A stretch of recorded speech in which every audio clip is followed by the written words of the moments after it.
جریر بن عبد الحمید نے منصور سے بیان کیا، ان سے ابو وائل شقیق نے، ان سے مسروق نے اور ان سے حضرت عائشہ رضی اللہ عنہا نے کہ نبی کریم صلی اللہ علیہ وسلم نے فرمایا، جب عورت اپنے گھر کے کھانے کی چیز سے اللہ کی راہ میں خرچ کرے اور اس کا ارادہ گھر کو بگاڑنے کا نہ ہو تو اسے اس کا ثواب ملے گا اور شوہر کو کمانے کا ثواب ملے گا، اسی طرح خزانچی کو بھی ایسا ہی ثواب ملے گا۔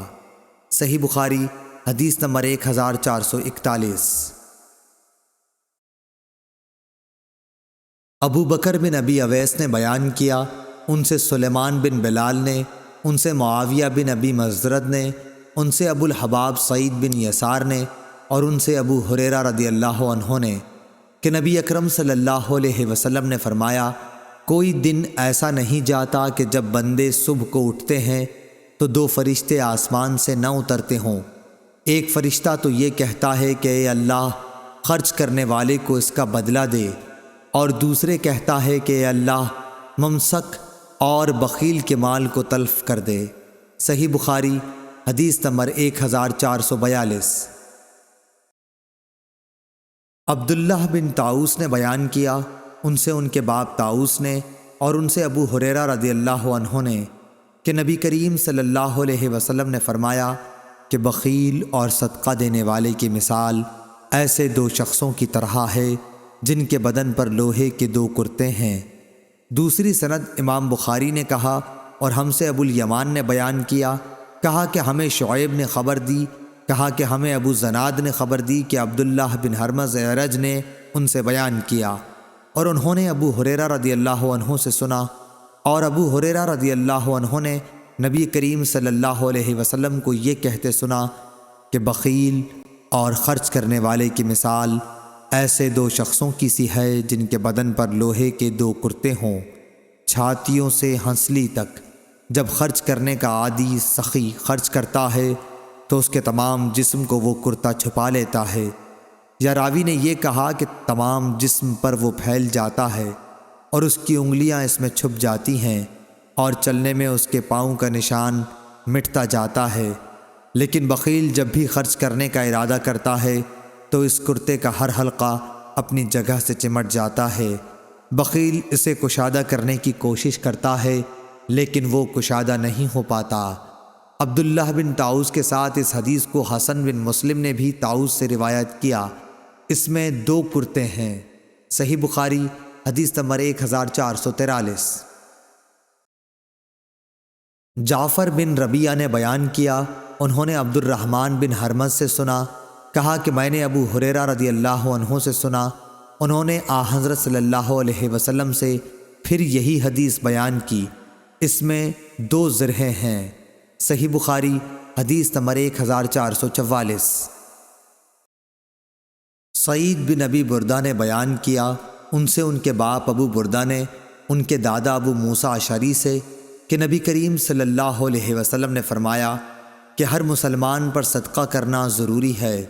لوگوں نے پوچھا، اے اللہ کے نبی، اگر کسی کے پاس کچھ نہ ہو؟ آپ نے فرمایا کہ پھر اپنے ہاتھ سے کچھ کما کر خود کو بھی نفع پہنچائے اور صدقہ بھی کرے۔ لوگوں نے کہا، اگر اس کی طاقت نہ ہو؟ فرمایا کہ پھر کسی حاجت مند فریادی کی مدد کرے۔ لوگوں نے کہا، اگر اس کی بھی سکت نہ ہو؟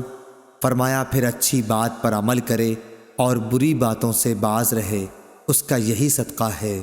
صحیح بخاری حدیث نمبر 1445۔ ابو شہاب نے بیان کیا، ان سے خالد حذا نے، ان سے حفصہ بنت سیرین نے اور ان سے ام عطیہ رضی اللہ عنہا نے کہ نصیبہ نامی ایک انصاری عورت کے ہاں کسی نے ایک بکری بھیجی۔ یہ نصیبہ نامی انصاری عورت خود ام عطیہ رضی اللہ عنہا کا ہی نام ہے۔ اس بکری کا گوشت انہوں نے حضرت عائشہ رضی اللہ عنہا کے یہاں بھی بھیج دیا۔ پھر نبی کریم صلی اللہ علیہ وسلم نے ان سے دریافت کیا کہ تمہارے پاس کھانے کو کوئی چیز ہے؟ عائشہ رضی اللہ عنہا نے کہا کہ اور تو کوئی چیز نہیں، البتہ اس بکری کا گوشت جو نصیبہ نے بھیجا تھا وہ موجود ہے۔ اس پر رسول اللہ صلی اللہ علیہ وسلم نے فرمایا کہ وہی لاؤ، اب اس کا کھانا درست ہو گیا۔ صحیح بخاری حدیث نمبر 1446۔ امام مالک نے خبر دی، انہیں عمرو بن یحییٰ مازنی نے، انہیں ان کے باپ یحییٰ نے، انہوں نے کہا کہ میں نے حضرت ابو سعید خدری رضی اللہ عنہ سے سنا، انہوں نے کہا کہ رسول اللہ صلی اللہ علیہ وسلم نے فرمایا کہ 5 اونٹ سے کم میں زکوٰۃ نہیں، اور 5 اوقیہ سے کم چاندی میں زکوٰۃ نہیں، اسی طرح 5 وسق سے کم غلے میں زکوٰۃ نہیں۔ صحیح بخاری حدیث نمبر 1447۔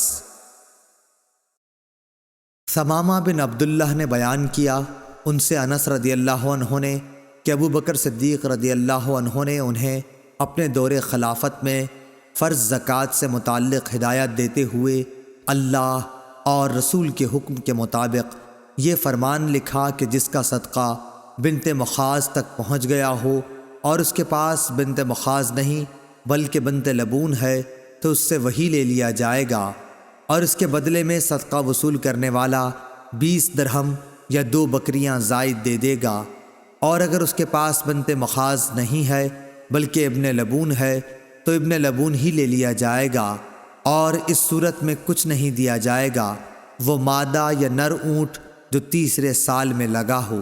صحیح بخاری حدیث نمبر 1448۔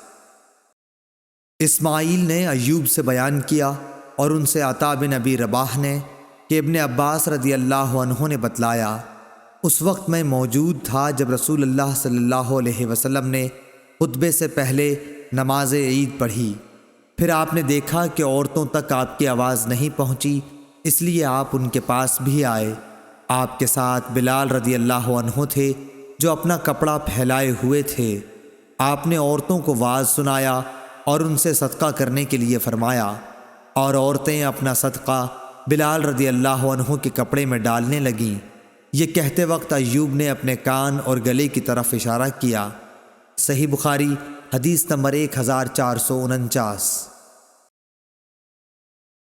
ثمامہ نے بیان کیا اور ان سے انس رضی اللہ عنہ نے بیان کیا کہ ابو بکر رضی اللہ عنہ نے انہیں وہی چیز لکھی تھی جسے رسول اللہ صلی اللہ علیہ وسلم نے ضروری قرار دیا تھا، یہ کہ زکوٰۃ کی زیادتی کے خوف سے جدا جدا مال کو یکجا اور یکجا مال کو جدا جدا نہ کیا جائے۔